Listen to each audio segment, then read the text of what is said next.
This is the FCTO Daily Forex News Report for the 18th of April 2013. The euro weakened broadly overnight as Bundesbank head Weidmann was quoted saying that the European Central Bank could lower interest rates further if the Eurozone economy worsens. He warned that overcoming the crisis and the crisis effects will remain a challenge over the next decade. And he noted that while the Eurozone might recover this year, the calm that we are currently seeing might be treacherous. The euro was sold off sharply after the comments, with euro-US dollar breaching the 1.3021 minor support, indicating a near-term reversal.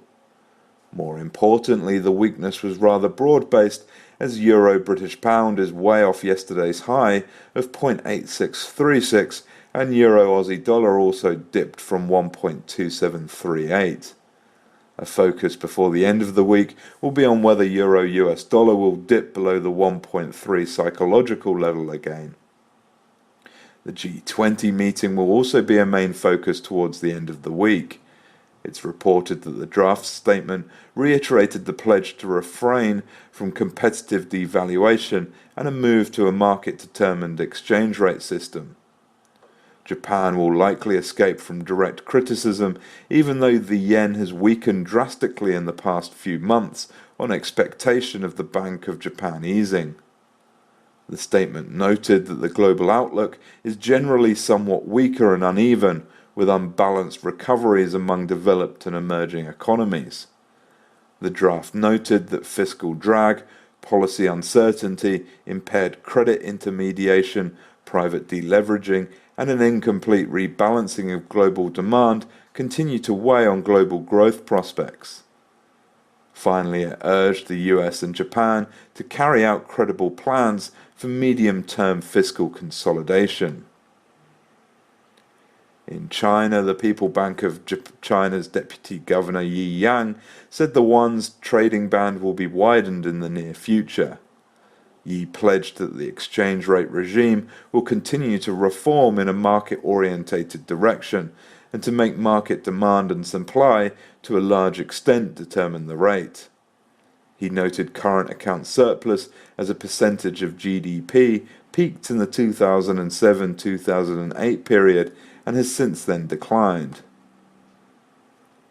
On the data front, Japan trade deficit narrowed to minus 0.92 trillion yen in March, as expected. The National Australia Bank business confidence improved to 2 in Q1.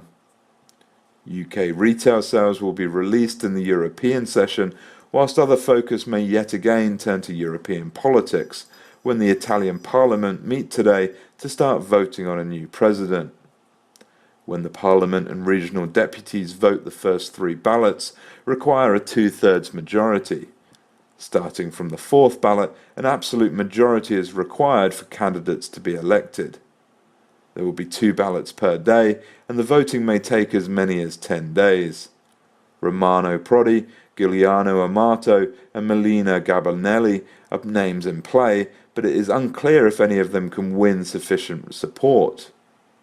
Yesterday, news emerged that the Democratic leader Bersani may have made a deal with Berlusconi on the candidacy of Franco Marini, but this is also unclear. In Germany, the parliament will vote on the Cyprus bailout.